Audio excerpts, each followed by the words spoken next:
Kočan i Štip se najdoa među 15 opštini održavata kada so koncert ke se slavi поканата за НАТО.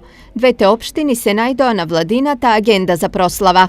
Во сабота на 14 јули да се обединиме и заеднички да го прославиме историскиот успех на Македонија. Ке славиме во 15 градови ширум земјата заедно со најголемите домашни звезди. Стои во поканата од владата.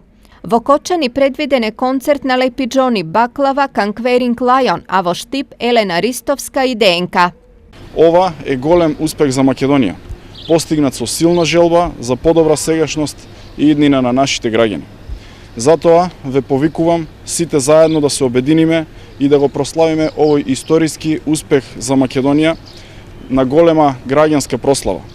Големата граѓанска прослава ќе се одржи во 15 градови ширум земјата, меѓу кои и во нашиот град.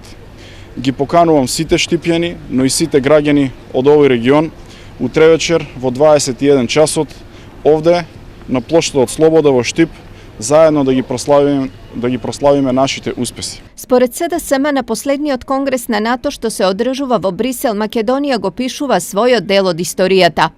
Владата на Република Македонија, предводена од Социјалдемократскиот сојуз на Република Македонија, ја води нашата земја напред кон големи успеси. НАТО ни ја врачи поканата да станеме 30-та членка на Алијансот.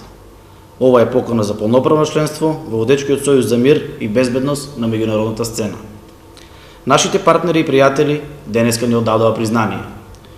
Препознаена е силната посветеност, исполнити се сите критериуми. Од друга страна, ВМРО ДПМН со жестоки критики за прославата и за владата, според нив Македонија не пишува историја, туку срам. Македонија не доби ниту препорака за Европска Унија, ниту безусловна препорака за НАТО.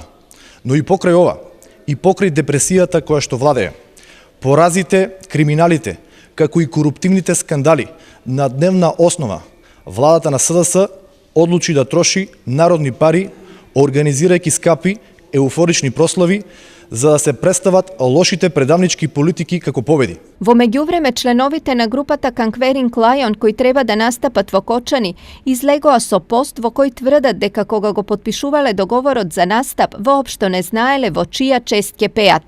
Станува збор за едно големо недоразбирање.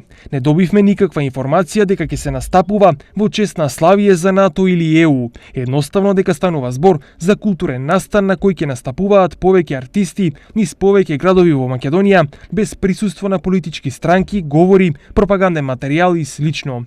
Некои од нас потпишаа договори за културен настан, за кој немаше подетелни информации и сега нема назад. Не криеме и не бегаме од тоа дека настап на ваков настан не ни е во прилог и е против нашата идеологија, но се надеваме дека ќе разберете во која ситуација се наоѓаме. Стои на Facebook профилот на групата. Ова од страна на Јанаки Митровски иницираше понуда за бесплатна правна помош за раскинување на договорите за оние кои тврдат дека биле доведени во заблуда. Заблуда согласно законот на облигациони односи е основ за раскинување на договор. Му нудам на секој артист пробоно правна помош доколку сака да го раскине договорот. Стои на профилот на Митровски. Сепак до овој момент ниту еден од најавените учесници нема побарано помош и не најавил раскинување на договорот и откажување од хонорарите, за чија висина нема информации.